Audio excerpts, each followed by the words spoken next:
Some of you may recognize him for his sweet appearance on Netflix's Sugar Rush, but Chef Richard Skaggs brought on some savory flavors to the show. He let us in on a family recipe, and Paul got to taste. And with me this morning is Chef Richard, and we're going to be making some Tailgate Biscuits and Gravy. Yes. I've never heard of that before, but it sounds pretty good, and it looks delicious. Excellent. Well, this is a family recipe of my mom. Okay.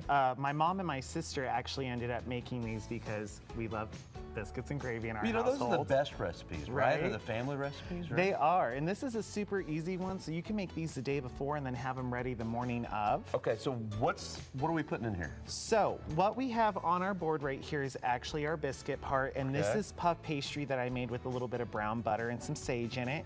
And then what we have here is the sausage gravy I'm gonna part. guess, Chef, that the sage is kind of the secret ingredient. It's my secret ingredient. All Makes right. you a little wiser. It doesn't make you wiser. Well, then I need a lot of it. Right. But, okay, so we got a little sage in here. So, and then you want to make your sausage filling, which is really easy. You just take 2 pounds of your favorite sausage and cook it down, and then you add in a pound of cream cheese and then like a 1/4 cup of cream, and it makes the gravy, and it solidifies once it cools, so you can fill these pockets. So when that warms up, that's going to be just delicious. Yeah. I love it. Okay, so we put this in here. Yeah, I did an example. One? Yeah, go for it. I did an example one right here. We want anywhere about 1 tablespoon to 2 tablespoons of filling in here.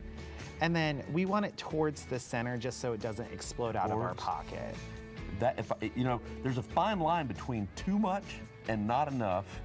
That's perfect. Is that perfect? That's a nice bite right To me, there. it looks like it may be a little bit too much. But see, I went minimalist. You went the way I would want it. Right, I do things kind of maximalist. Okay. So what do we do now? We're going to take the top part of our dough now, and we're just going to place it over the top. So it's almost like a sandwich. A little bit, yeah. It makes them really easy to have them like out on the car rides, or if you're going to a football game, or if you have to go somewhere early in the morning. Hence the name Tailgate. Yeah. That makes a lot of sense. Okay, and so we're making, what's the next step here? So what we're going to do is, what I've just shown you is we're just going to go through and flatten the 2 pieces of dough together so we can see the filling in the center. So just take your hands and kind of go around where you put your filling. Go around. Just now, like that. Can you do it fancy and kind of have like these little marks on the side? Most definitely. We're going to get real fancy with it and crimp them with a fork. I kind of thought that was coming up now. Okay. So once you have the sides kind of sealed together, you're just going to take a fork, or if you make a lot of empanadas, you can curl the side in. Oh, nice. And all you're going to do is go through, and you'll make these little ridges right here. And this is going to help seal our pastry so it doesn't open while we're baking. Okay, very nice. Now, you're known for these pastries and things, right? Yeah. Would you say this is more on the savory side, or? This is on the savory side. I'm traditionally a French pastry chef, but my family has background in both Provence and Bordeaux, so I got really into making savory French food. So that's kind of where this has all led to. Ah, very nice. You know what I'm going to do, and I'm going to go against the rules a little bit. That's okay. I'm going to make a little almost like a check mark kind of thing. That's fine. You know what, though? It didn't work out. It doesn't look as good. That's all good. It just did not look. Okay.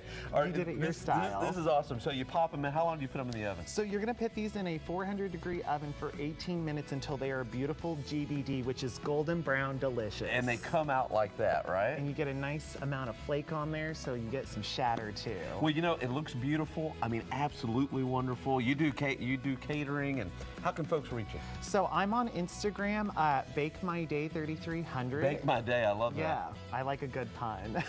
3300. What's the 3300? It's a number I chose in high school, and it's stuck with me ever since. Okay, all right. Bake My Day 3300. It. Hey, you know what? You ask a question, you get it. All right. I'm like, Chef, no problem. Boy, I appreciate it. Looks awesome. Excellent. Thank you so much. Anytime. Y'all, those were the best biscuits I've ever had in my life, and I want to make them, recreate them.